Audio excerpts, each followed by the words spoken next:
Shalom, Raverim, que a paz esteja com todos. Amigos, eu quero fazer um comentário em cima desse capítulo 3 aqui, o versículo 1 de Oséias, e eu vou estar usando essa versão aqui, a nova versão internacional 23, português BR. E eu queria destacar aqui algo muito interessante. Eu vou ler aqui o versículo para vocês poderem entender. Diz assim: o Senhor me disse: vá, trate novamente com amor a sua mulher, apesar de ela ser amada por outro e ser adúltera. Ame-a como o Senhor ama os israelitas, apesar de eles se voltarem para outros deuses e amarem os bolos sagrados de uva passa. Então, houve um tempo que o povo, as tribos, elas se dividiram, né? As tribos do norte e as tribos do sul. E as tribos do norte, eles foram chamados da tribo de Israel, ou seja, os israelitas, né? E as do sul correspondiam aí a tribo de Judá, Benjamim e uma parte dos levitas foram chamados de Judá. Então era o reino do sul com Judá e o reino do norte com Israel. E nesse tempo, né, os israelitas haviam se desviado, né? Nesse tempo, Deus ele fala para o profeta tomar essa atitude. Por quê? Porque o povo estava praticando idolatria, e entre as idolatrias que o povo estava praticando, uma delas, né, chamou muita atenção, e Deus ele manda o profeta fazer isso, né? Pegar novamente a mulher que ele tinha, né, que foi adúltera, né, no caso.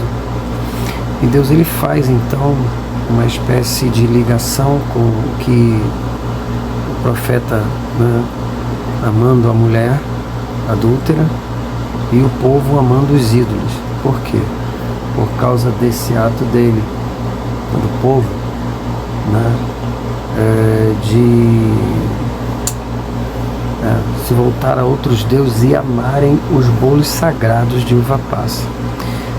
Talvez as pessoas elas nem se liguem, mas isso acontece até os dias de hoje, né?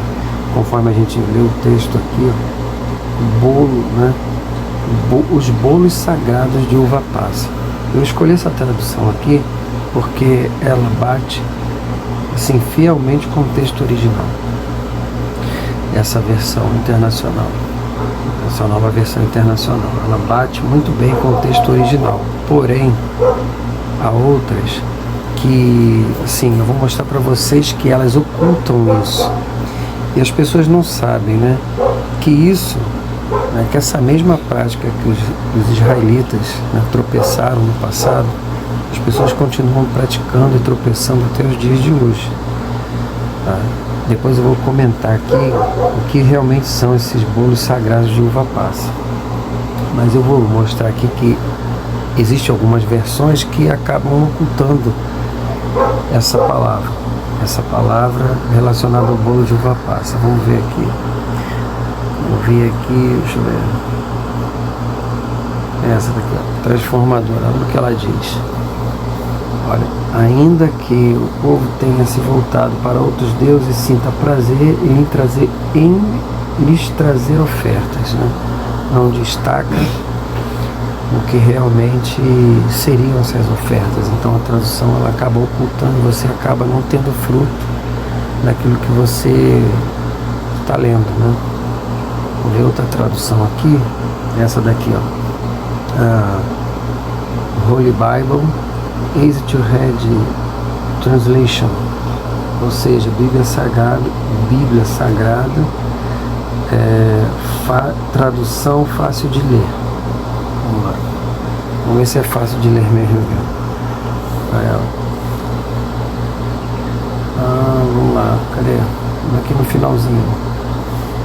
Aqui, ó, para adorar outros deuses e gostam de comer pastéis de uva passa. Pastéis. Isso aqui dá um nó na tua cabeça. Porque, peraí. Uma diz bolo, outra diz oferta e a outra diz pastéis. Por acaso você já comeu por aí pastel de uva passa? É meio diferente, né? Mas assim, no que se refere realmente a essa questão de bolo, aqui ó, bolos sagrados de uva passa.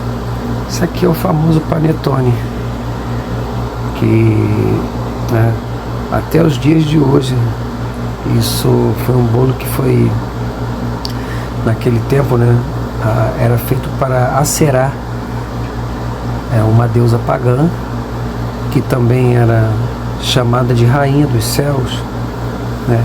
Tem até uma passagem em Jeremias que ele vai falar, né, que Deus ele vai falar com Jeremias. Eu vou abrir aqui para a gente ver, peraí.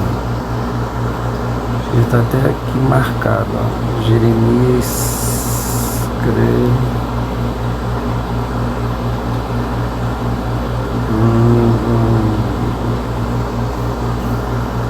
vamos ver aqui, Jeremias 7, o profeta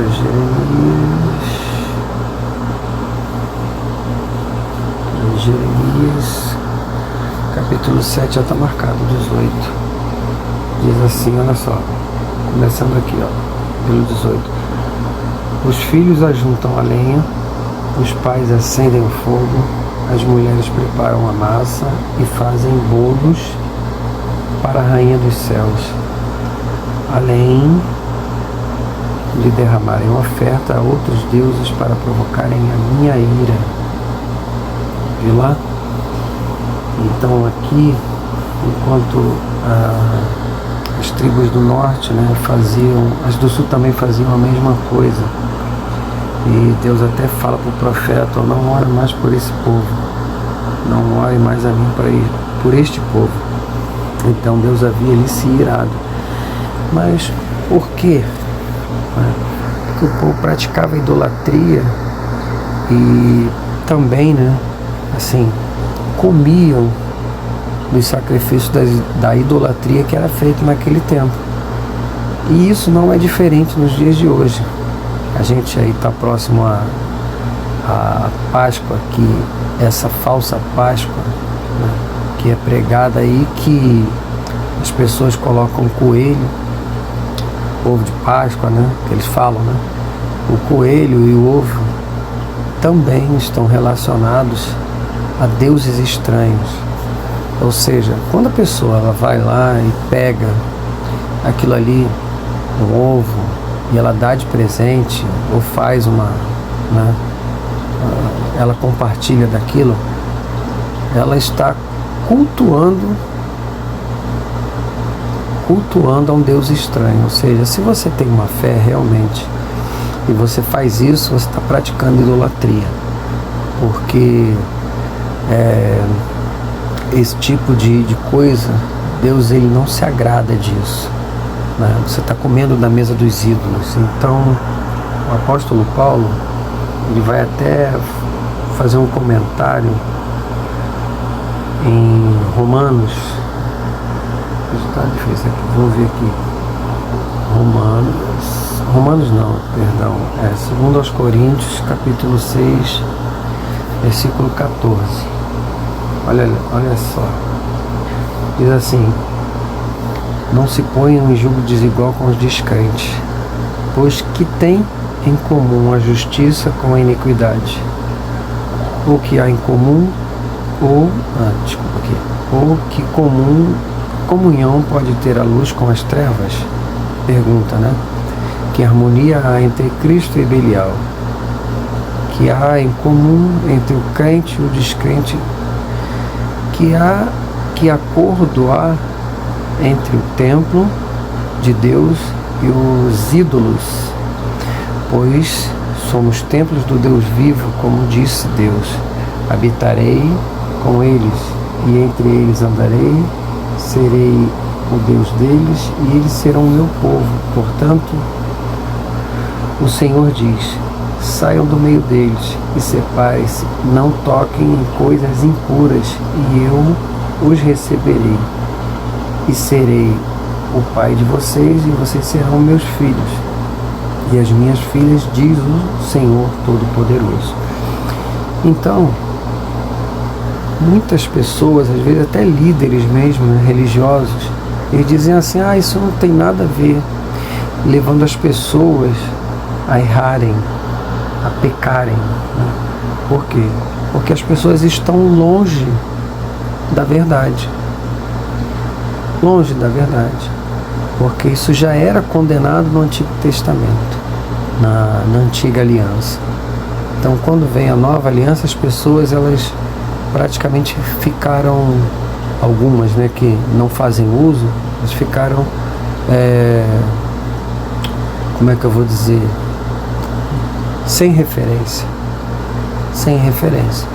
Então, quando a gente observa que esse tipo de coisa continua sendo feito, levando as pessoas a pecarem sem saber ainda, é pior, né? Porque muitas das vezes as pessoas, elas não sabem porque até estão tristes e não têm vontade mais de ter comunhão com Deus, e elas não sabem o que ocorreu. Por quê? Porque pecaram. E a palavra de Deus, ela diz que o pecado, ele afasta o homem de Deus, né? E na carta de João, ele também diz que o que é pecado, senão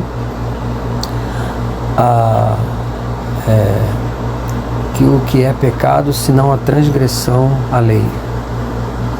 Então a pessoa, muitas das vezes, ela não sabe. E era sobre isso aí que eu queria falar. Então, hoje, né, nessa semana, nesse tempo, você tomando conhecimento disso, não vai lá, não pega aquilo para dar aos seus filhos, seus netos, porque tudo isso é ofertado a outros deuses, ou, em outras palavras, a demônios. E era sobre isso aí que eu queria falar. Shalom, até a próxima.